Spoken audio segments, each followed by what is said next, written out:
Are you all having a jolly freaking good time at my expense? I can't possibly convey it enough. The last area, the pyrosphere. I hate that fucking area. And for me to say that I hate a lava area in Metroid, you know, Norfair, Lower Norfair, Magmore Caverns, PYR Infusion was okay. I mean, it had the desert area, but the pyrosphere is just such a blatant ripoff with no notable music to speak of, no notable bosses to speak of, yet anyway. But this... Welcome to Sector 2, the Cryosphere, as I'm sure you can read. And immediately out the gate, I mean, fuck the goddamn snowy zoomers. Who gives a shit about those? Those are the most basic copy and paste enemies ever. After these snowy Rios, of course. I mean, why is it... It's bad enough you gave the fire area its own little Rios. I mean, I guess they're trying to say that maybe life can adapt, life finds a way, as Ian Malcolm from Jurassic Park puts it. But I don't get a unique vibe from these enemies. They feel really vanilla. And like I said, at least the one thing you could say about Fusion was that it had a pretty good enemy variety. I mean, there were very few enemies that overlapped areas, and they all had kind of their own taste. Granted, the enemies in ARC seemed absolutely fucking ridiculous. They didn't feel like they belonged at all. But the same cannot be said for the Volfons. Oh my god, it's been a long time coming for a Metroid game to actually have its own fucking wolf enemy. I don't count the Shigats. Like, the Shigats were like giant ice bulls or something like that. But these Volfons are really fast. You have to basically freeze them in place with the ice beam. And then they do their mid-air dance with the sickles on their head. It's a really good enemy design. I like it. And the overarching theme of the cryosphere, I mean, there's some exceptions. There's some areas that kind of replicate the refrigerator effect from ARC. But look at this. You're in an ice cave. And in the distance, you can hear wolves howling. I mean, it's not music, mind you. Or not much music to be heard, but it's really, really good for an area in this game. I'm dead serious when I say that. It may be the most stereotypical way to present a subterranean ice area, but you know what? It looks aesthetically presentable enough, and it introduced what I think is the game's most notable enemy. I mean, Skullterras have been in Metroid before. Zoomers, Gamers, Rios, they've all been in Metroid before. But for the game to introduce its own unique enemy like that, in a way that makes it work, you don't understand how much of a victory it is for me. I like it almost. I mean, mind you, like I said before, Zoomers, or Snowmers, or the Ice Rios, I couldn't give a shit less what they're called. But the Volfons are at least memorable enough to give this area its own identity. Mind you, you'll get sick of them just the same as pretty much everything else. But for the first little while, it's cool for some reason. It's not like a blatant rip from Phendrana, which is more of like a... if you were to visit the Antarctic or something like that. Or if for whatever reason civilization had moved up to the Antarctic at some point. It's not like that in this game. It has its own little subterranean ice cave feel. It's like if Zebes had its own icy cave. And not only that, not only do I like the aesthetics of this area. Well, I'm gonna be honest, this part is a complete fucking cock tease, but I don't know what this guy is. I don't care what this guy is. He does a lot of damage if you actually get hit by him, but again, sense move to win. There's no challenge to be had here. And I really shouldn't be bothering with Don't target the fucking stalagmite. God. Don't target the stalagmite, target the enemy. That was strange. Why wasn't it hitting?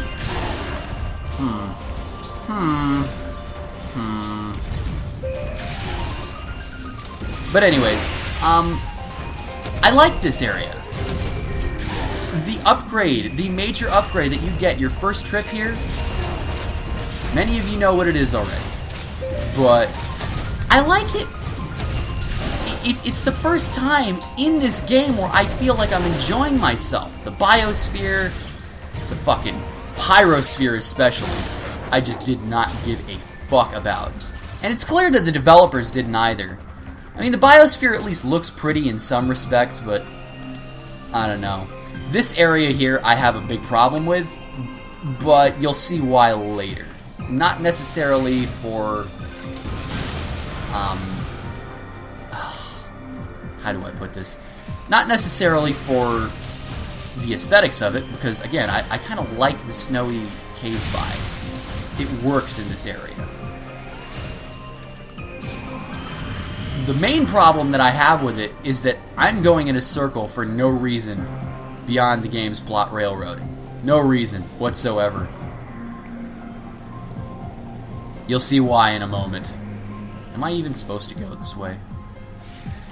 Yeah, it's like, I'm here, I know I can do something here. I came back to the other side and there's a energy tank. Oh, that is an energy tank, not an energy part. I can do something here. Clearly, it's a straightaway. Well, what does that mean in Metroid? Surely they couldn't introduce that in a 3D Metroid game, could they? Well, we'll find out shortly. But first, navigation room.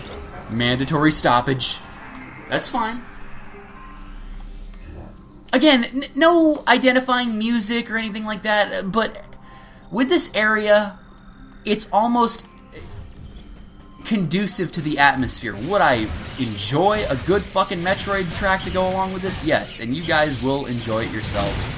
But, alas, there was no soundtrack to speak of for this game. Again, I'm making kind of similar arguments, and this particular area I really don't like. These things, these little speed bumps. I have a problem with these. You'll find out why shortly enough. But that room where the walkway I was on just kind of collapsed for no reason whatsoever. It collapsed for a reason. And even when you get to an outdoor simulated section like this, it's really, really something.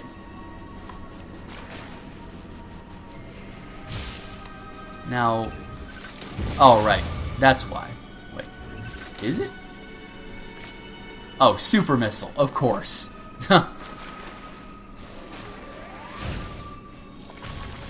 Oh, fail. Oh, we got one of these little pirates with the electric backpack. Yeah, I'm gonna very, very quickly hate these guys. Because they go into Ultimate Warrior mode, they start hulking up, and they become invincible until you stop their electricity with a missile. Again, it's another case of your charge beam is worthless until you get the wave beam. There's a lot of it in this game. More Volfons, which, you know, I can't complain about.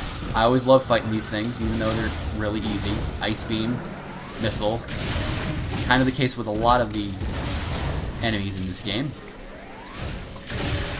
And would it be easier to be able to use missiles in 2D mode? Of course it would. Of course it fucking would! But whatever. So I guess I have another Fern Gully fight over here. Like, what the hell is this enemy's name? Do I care? Better yet, do you care? I really don't think so. Because, again, sense move, well, if the game lets you.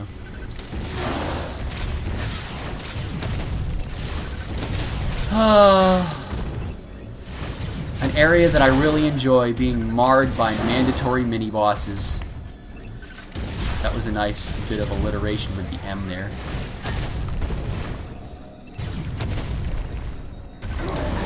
And it would be really nice if the controls were a little bit better, more sleek, more responsive. I really can't say a whole lot for how the cursor works in this game. It would help if it were earlier on the Wii's life cycle, and then it would have an excuse to be so inadequate. But it doesn't have any excuse to be so inadequate. My God. So after killing the shoe puff, it's back to the fridge. Oh well. This one's got a candy corn in it. Well, they can't all be winners, can they?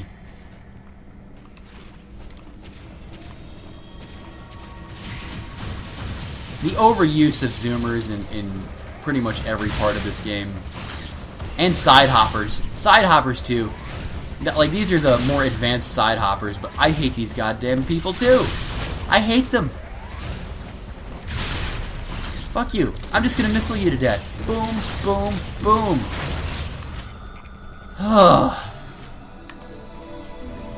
Bored. Even when I really enjoy an area like I enjoy this, it still ruins it for me. And this, I guess, is a little homage to Phendrana drifts and the whole drop down a stalactite, get across the water. Yeah. Too bad the Prime games did it better. Oh well. No! And now I'm underwater. Water conducts electricity. Too bad it doesn't serve any purpose, but just to slow you down. You would think maybe if you were underwater and a ball of electricity just went in kersplatting all over the place, you would think that maybe there'd be some more consequence to it than that. And I've since moved out of the way, you jagbag. Oh, and another one!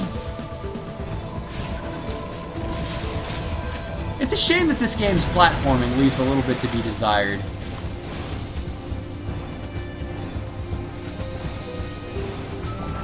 I guess I missed a stalactite.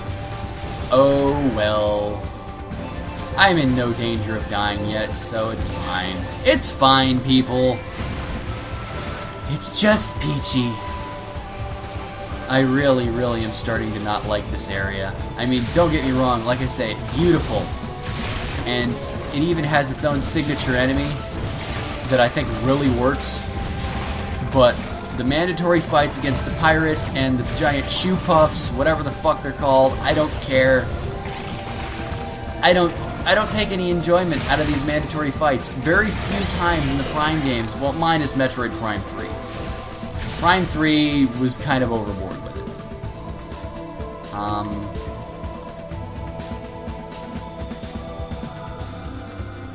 I'm almost tempted to... Is that an area I can drop down into? Indeed it is. Nice, a missile tank. I completely forgot about this one. I still have yet to figure out if I'm going to do a 100% run of this game, guys, because you can't get 100% until after you've beaten the game. It's one of those really, really, really stupid things that makes the whole authorization system completely fall apart. Like, you can't 100% the game until after you've beaten it and do stuff in the post-game. I don't understand that. I don't get it. Why?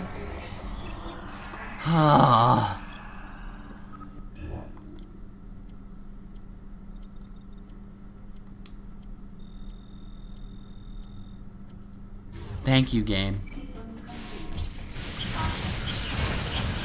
More ice Rios and more Snomers.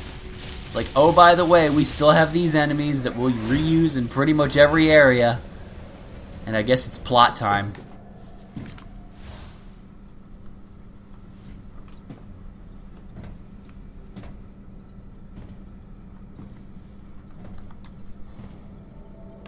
It's a shoe puffsicle! The creature's corpse showed signs of what looked like Metroid predation, making my mind race. Metroids? In a Metroid game? Impossible. No! Metroids can't tolerate cold temperatures. They couldn't survive in this environment. Yeah, probably not, Besides, but you never know. Extinct. The baby was the last of its kind.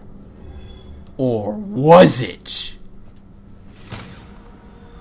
Again, this would totally be a shocking development in the Metroid series if, you know, we hadn't already explored this in Fusion. You get it, game? When you recycle a plot point and then put it into a prequel, it makes the prequel redundant and it makes the sequel, like, worse in terms of timeline, plot point, storytelling. Shit. My god, do I even have to tell you why? Why it doesn't work? Because it doesn't work.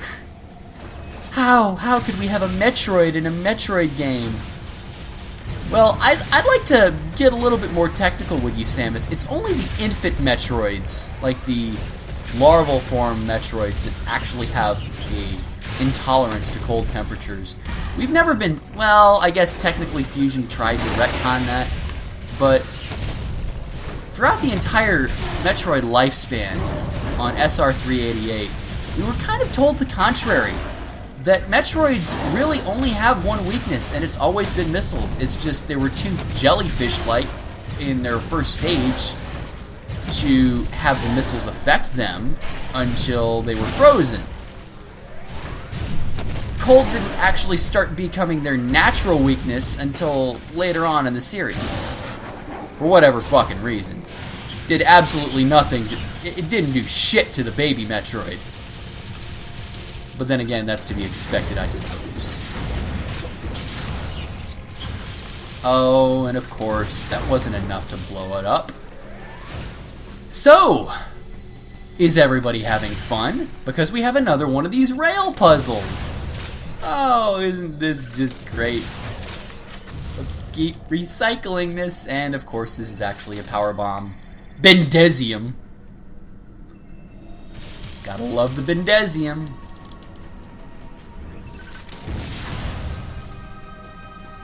So, as if it's not clear, you break away the ice from the rail, and then you use the electronic system to make it the most boring experience imaginable. I seriously... It would be one thing if you had to, like, cross a span. Like, this would be one thing if you had to cross a gap in the floor or something like that. But you're literally just covering the ground over the ground, and you can destroy all these enemies in advance. I mean, why wouldn't you actually do the smart thing, which Sector 1 tried to do, and make it an area that you couldn't cross without? Like you couldn't affect anything, any of the obstacles in your way, and you had to blow them up while you were on the rail. Sector 1 had a section like that, but I mean, it didn't really add any challenge to it. So, yeah. There's just so many things in this game that I shake my head and I wonder why. I really do.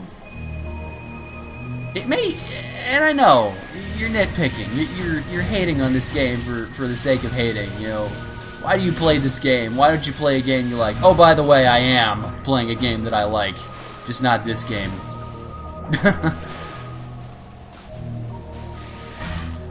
But anyways. Like, well, okay, you guys have seen all three of the main sectors in this game so far. Answer in the comments. I want to hear. What's your favorite sector so far? Do you share my opinion? Is the cryosphere your favorite? Or maybe the lush, Brinstar-like quality of the biosphere? Or Do you have zero taste in fire areas, and do you like the pyrosphere the best? I don't know. Again, perception is not reality. It's certainly not. But what's your favorite? I want to hear. Or do you just hate this whole fucking bottle ship? That actually is the correct answer. I just hate the whole fucking bottle ship. But for those of you who may not want to answer correctly and want to answer your own way, which I suppose is a water tank. Oh, going underwater, more Skullterras. Let's just keep reusing the same shit going underwater. The gravity suit would be nice here, wouldn't it? Wouldn't it? It totally would. Oh, God, what the fuck am I doing here? Alright. Now, I do not immediately recall exactly what I'm looking for here. I mean, obviously... Huh. So you blow that up. What am I missing? Because there's something in this room that I know for a fact is... Is it later? Am I going crazy? Probably. I'm a naturally crazy person. I'm seriously, like, getting annoyed by this. Because this whole area that I'm going through is entirely fucking redundant. No, seriously. Entirely fucking redundant. You know why? Because I'm going in a circle. I'm going in a circle. The area where the shit collapsed under me and I fell down, that's my destination. This is one gigantic circle. And you're gonna be making many circles throughout this game. Oh, for fuck's sake. I grabbed the damn thing. The game is even nice enough to freaking just keep you on the ledge that you're walking across. I made the jump. You didn't register. So let's try again. Let's jump again. Oh, now it works. That's a nice trick.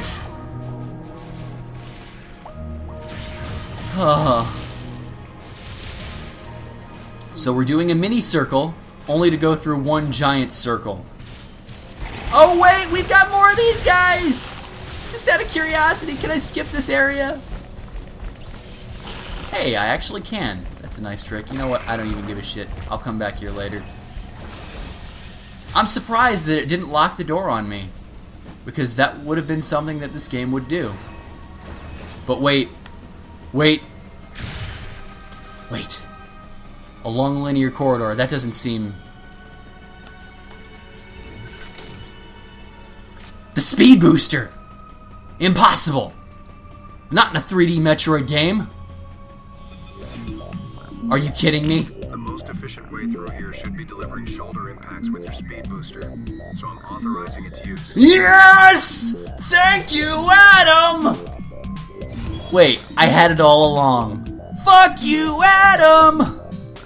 Both the speed booster and the shine spark in a 3D Metroid game. Oh boy. This is awesome.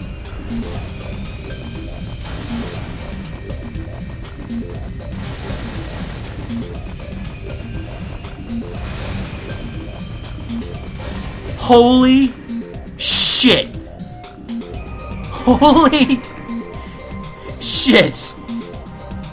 Oh my god. I seriously think I'm in love. I mean, it shouldn't be as big as it is to me. But this is awesome. I have the speed booster in 3D. I can shine spark in 3D. And all of a sudden, all of those roadblocks that the game was throwing my way, literal roadblocks, all of it makes sense now. But oh my god, that shine spark. Oh my god, that shine spark. Woo! You know, this is easily my favorite upgrade in this game. It's really, like, I've been going in a giant circle. Because if the whole speed booster was authorized, I could have saved myself 20 minutes of gameplay right there. Oh man, that's awesome though. It's one of the few things I can say gameplay-wise is done right. I can understand why they limited the Shine Spark. I mean, the Shine Spark reality just keeps fucking going until it hits something in most of the 2D Metroid games, and oh shit, I got this asshole to deal with. But it's done right. I dare say it's even done perfectly, because if you have it operate the same way, despite all these roadblocks, if you have it operate the same way that it always operated, you could theoretically cheese some areas, which, well, I wouldn't mind. Go, go, go, go! Shine Spark, bitch! Oh, it's awesome. Oh, it's awesome. I love it. Oh my god, guys, this has been amazing. So, I seriously, I know I just skipped the energy tank, but you know, this has been long enough for a part. Oh man, Sector 2, it looks pretty good. It has, you know, an actual interesting enemy, not the fucking shoe puff, not the space pirates with the electric jetpacks going on, but the Volfons. The way it looks, and the fact that you finally get the motherfucking speed booster. I actually enjoyed this part, guys. Never mind the fact that I just went in a 20-minute circle and I could have done it the whole time. It's really fucking annoying. But the fact that I shine sparked twice so far, or was it 3 times? I don't know. I have done a couple of shine sparks and I am happy as a goddamn clam. So this is an interesting way to end this particular episode of Metroid Other M. Don't expect my joy to last much longer, but, you know, for right now, I'm entertained by the Shine Spark. So I'll see you guys next time! Have a good day, everybody.